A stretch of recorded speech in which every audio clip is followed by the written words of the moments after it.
اعتقال أوجلان مؤامرة دولية أم مسرحية إقليمية؟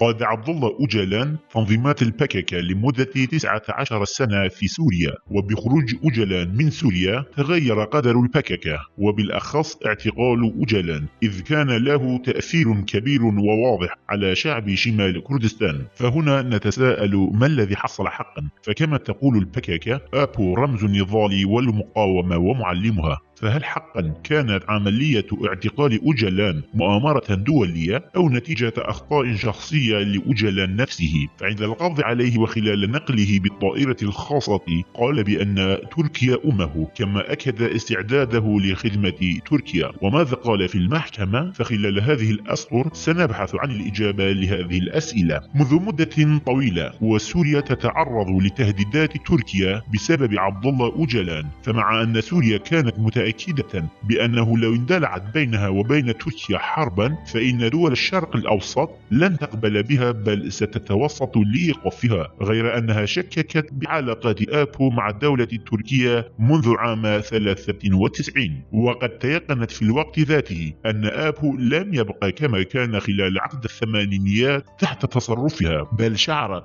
بأنه خرج من أطر تحكمها ومراقبتها، إذ كانت هناك محاولات من جانبه لعقد هدنة بينه وبين تركيا. فقيمت سوريا تحركات آبو وحللتها ودرستها، مما توصلت لقناعة تامة أنه لا يفترض بها تأزيم علاقاتها مع تركيا بسبب آبو، وأن آبو لا يستحق هذا، فإشعال حرب مع تركيا سيكلفها الكثير. وقد بقي آبو في الشرق الأوسط لفترة زمنية طويلة، وقد طالبته دول مثل سوريا وإيران بتقديم خدمات زائدة وكثيرة لها بعد أن أهمل خدمة هذه الدول. آنذاك بدأت عملية انضمام تركيا للاتحاد الأوروبي، وقد تأزمت وتعقدت العلاقات بين تركيا واليونان بسبب موقف الأخيرة المعارض والرافض لانضمام الأولى للاتحاد، ووجدت خلافات عميقة بينها، فأراد أوجلان استغلال هذه الخلافات لصالحه والاستفادة منها، فكان يعتقد بأن الاتحاد الأوروبي واليونان سيستخدمونه ضد تركيا. وعلى هذا الأساس عقد اتفاقا ومعاهدة مع اليونان، إذ كانت تجمع بينهما البككة واليونان علاقات تاريخية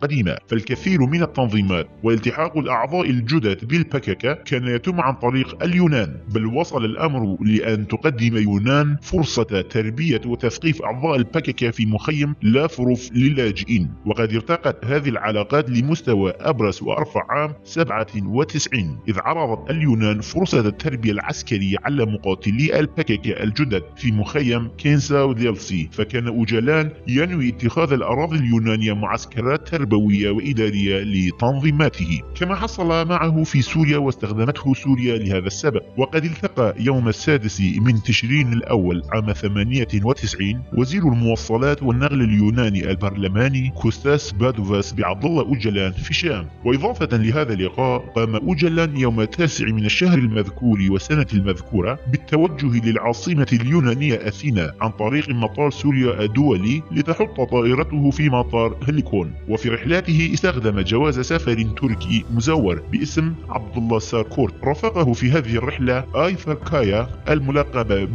بروزرين، وضابطان للمخابرات السورية، أحدهما قيادي مقرب من عائلة الأسد، غير أن الأمور لم تجري على ما يرام وحسب المخطط. فكان أوجلان معروفا لدى الأوساط الدولية كرئيس لحزب مدرج في قائمة المنظمات الإرهابية، إضافة إلى الاتجار بالمواد المخدرة وتهريبها دوليا. ومن الصعب إن لم يكن مستحيلا أن تقبل الدول الأوروبية بتواجد شخص كهذا على أراضيها. وفي مطار أثينا يتم ترصد أوجلان من قبل المخابرات اليونانية، فيتحدث رئيس المخابرات ستافر سكاليندرز مع أوجلان قائلا: ننظر إليك كصديق لنا، غير أن الحكومة اليونانية ليست على علم بقدومك، ونحن متجاورون لتركيا حدوديا، وفي هذا الوقت لديكم نشاطات وعمليات دموية كثيرة في تركيا، وموافقتنا على استضافتك على أراضينا تعد موافقة على اندلاع حرب لنا مع تركيا، ونحن لا نريد خوض حرب مع تركيا الآن، ونقترح عليك التوجه للسويد وهذا أفضل لك. فأجابه أوجلان: أنا لا أثق بالسويد، فهم ما زالوا يحملون البككة مقتل واغتيال رئيسها أولوف بالما، وهذا ما سيوقعني بمشاكل، وما دمتم ترون الأمور بهذا المنظور فسأطالب بحق اللجوء السياسي. فرد عليه رئيس المخابرات: لو طلبت حق اللجوء السياسي فيفترض عليك نبذ النضال والكفاح المسلح وإنهاء الحرب الدائرة الآن. واعتقد أوجلان آنذاك أن وزيرا أو اثنين أو عددا من البرلمانيين سيستطيعون تغيير قرار الدولة اليونانية الرسمي. فمن دعا أوجلان لزيارة اليونان لم تكن الدولة، بل كانت جماعة من البرلمانيين، وهذا ما يثبت جهل أوجلان بالأنظمة السياسية الدولية. وانطلاقا من هذا الأساس طالب أوجلان بالتوجه إلى روسيا، فيبعث البرلمان الروسي دعوة لأوجلان، وتوجه أوجلان إلى روسيا على متن طائرة يونانية خاصة، كما طالب بأن يرافقه مسؤول يوناني على متن الطائرة خلال رحلته نحو روسيا. وفي مطار موسكو استقبل نائب رئيس البرلمان الروسي فلاديمير جيرنوفسكي والبرلماني الذي بعث بالدعوة لأوجلان أليكسيس ميتروفانوف أوجلان، ولدى وصوله احتضن نائب رئيس البرلمان الروسي أوجلان وأهداه باقة ورد، كما وضع وشاحا حول رقبته.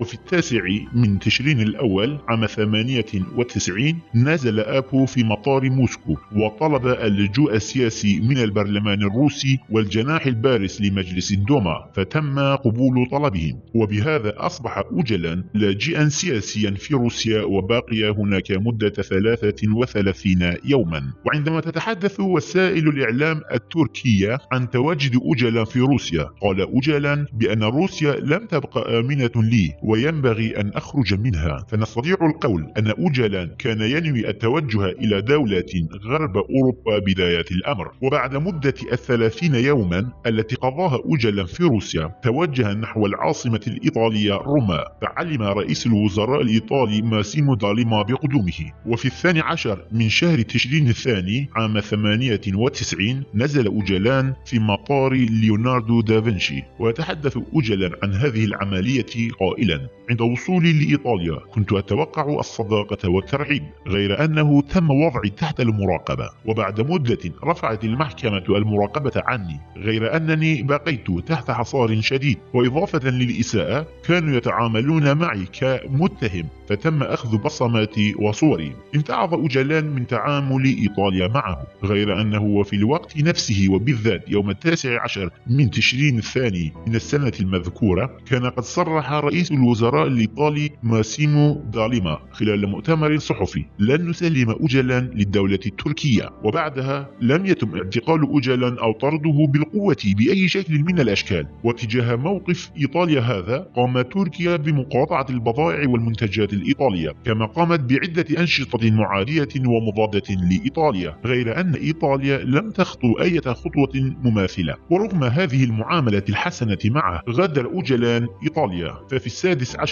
من الشهر الأول عام 99 وبعد بقاء دام ل66 يوما غادر أوجلان روما واتجه للمرة الثانية إلى العاصمة الروسية موسكو، غير أن أوجلان وروسيا لا يتفقان بشأن بقائه فيها. فحاول الجانب الروسي إقناع آبو بالعودة إلى سوريا، غير أنه لم يقبل بهذا العرض. وفي 29 من الشهر الأول عام 99 رجع إلى اليونان، غير أن اليونان وفي مطارها ترفض بقاءه على أراضيها وتقول له: لا نرغب بك في بلدنا، غادر. اتجه آبو إلى مينسك عاصمة بيلاروسيا، وكان يرافقه رجل من المخابرات اليونانية يدعى كالندرز، وأراد التوجه من مينسك إلى هولندا، غير أن الطائرة التي كانت ستغيلهم لم تأتي، فعاد لليونان. فأخبرته المخابرات القومية اليونانية بأننا في وضع طارئ، فلتهدأ الأوضاع قليلا، سنأخذك لدولة إفريقية فهناك أفضل لك. ومع أن آبو يتهم اليونان بشأن اعتقاله ويضع اللوم عليها، غير أن اليونان هي الدولة الوحيدة من بين القوى الدولية التي تعاونت معه بهذا القدر، فكان دائما ما يتم نقله منها بجوازات سفر مزورة وطائرات خاصة، وكانت اليونان هي من تهيئ وتجهز له هذه الأشياء. فمثلا عندما توجه آبو إلى كينيا الثانية كان يحمل جواز سفر إعلام قبرصي معروف يدعى لازاروس مفروس جهزته له اليونان. فكانت نية اليونان من إرسال أوجلان لنيروبي هي الحصول على حق اللجوء السياسي في جنوب إفريقيا، وقد عقدت اليونان لقاء مع جنوب إفريقيا بهذا الصدد. ومع هذا كانت الخلافات تظهر للعلم بين أوجلان واليونان أحيانا، وبهذا أصبحت كينيا المحطة الأخيرة في رحلة أوجلان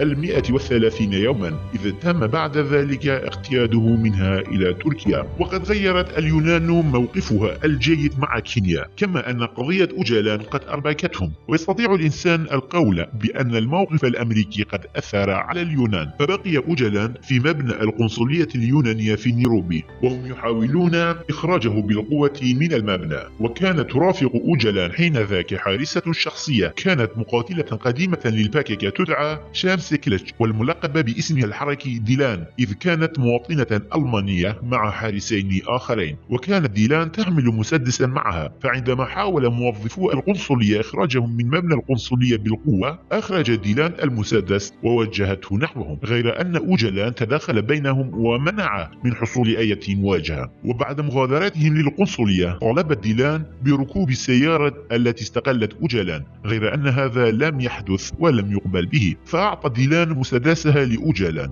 غير أنه لم يأخذه. وبعدها تحدث آبو عن الحادثة بقوله: كانوا يريدونني أن أحمل السلاح وأقاوم بطريقة كلاسيكية، غير أنني لم أقبل، وقد قضيت على لعبة التلاعب بالأخوة التركية الكردية. وتقول ديلان بشأن الحادث: كان أوجلان يعرف بأنه سيقبض عليه، كان قادرا على أخذ سلاحي غير أنه لم يفعل، اختار الاستسلام على الموت. فعندما غادر أوجلان القنصلية اليونانية في نيروبي كان يعرف بأنهم سيوجهونه نحو تركيا. وفي 15 من شباط 99 ذهبوا بأوجلان إلى مطار نيروبي بحجة إرساله إلى هولندا، إذ كانت تنتظره طائرة في المطار تحمل علم ماليزيا، غير أنه كانت على متنها قوات خاصة تركية. وهناك يتم اعتقال أوجلان وينقلونه إلى تركيا، غير أنه ومنذ بداية الأمر لغاية الآن كانت لأوجلان علاقات مع تركيا عن طريق أجنحة في الداخل. ففي تسعينيات القرن الماضي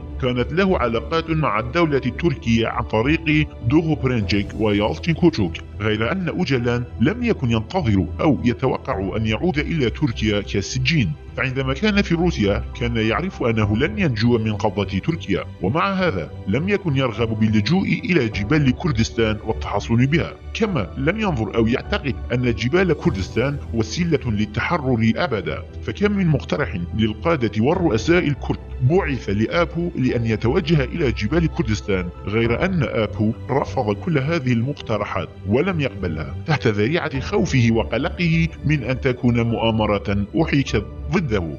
عملية اعتقال عبد الله أوجلان سميت بمؤامرة دولية من قبل أوجلان وتنظيمات الباكيكا، كما وصفوا وصوروا ارتحاله وانتقاله من دولة لأخرى بعين المؤامرة دولية، غير أن حقيقة رفض الكثير من الدول بقاء آبو على أراضيها تعود لسبب ما قام به أوجلان من أعمال سيئة سابقا.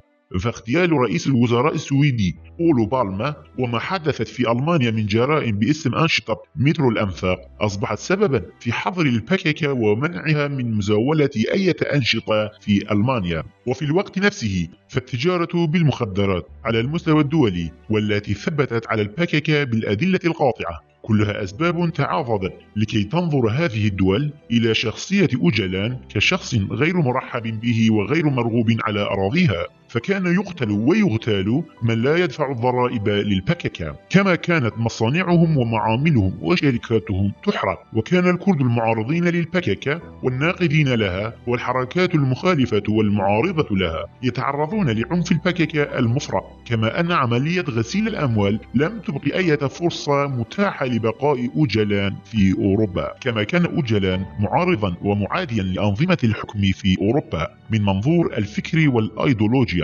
فعندما كان في الشرق الأوسط وولاؤه للدول المعادية لأوروبا كإيران وسوريا كان يقيم الدول الأوروبية على أنها دول إمبريالية، والآن ينتظر من هذه الدول إيواءه وتقبله وكأن شيئا لم يكن. فالمعنى أنه لا توجد هناك أي مؤامرة دولية، غير أنه توجد هناك أجلانية آبوتشية غير واعية وجاهلة بالأنظمة الدولية. مؤيدو وكوادر وتنظيمات الباكيكا كانوا يرون آبو فيلسوفا وسياسيا، غير أن آبو نفسه كان يعتمد على المخابرات السورية في إدارة أموره الدنيوية، ولم يكن قد فكر يوما بالقوانين الدولية والأطراف الدولية، كما لم يكن في الحسبان أي مفارقة بين الأشخاص والأنظمة.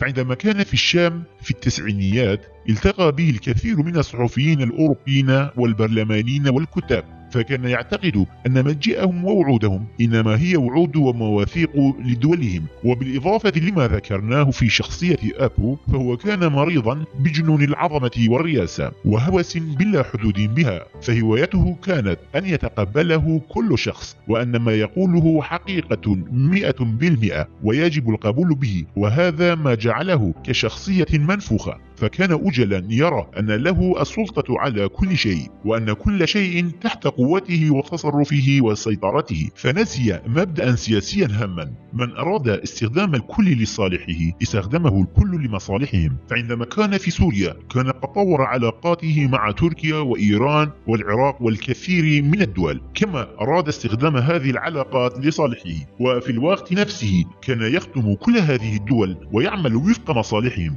وعملية 9 تشرين الأول عام 98 إنما كانت من هذا القبيل، فكان يعرف أن الكل بحاجة إليه. فهوايته المفضلة التي كانت متمثلة في أن يسخر كل من حوله في خدمته هي ما منعته من استغلال الوضع الذي كان يعيشه لصالحه ويقيمه جيدا.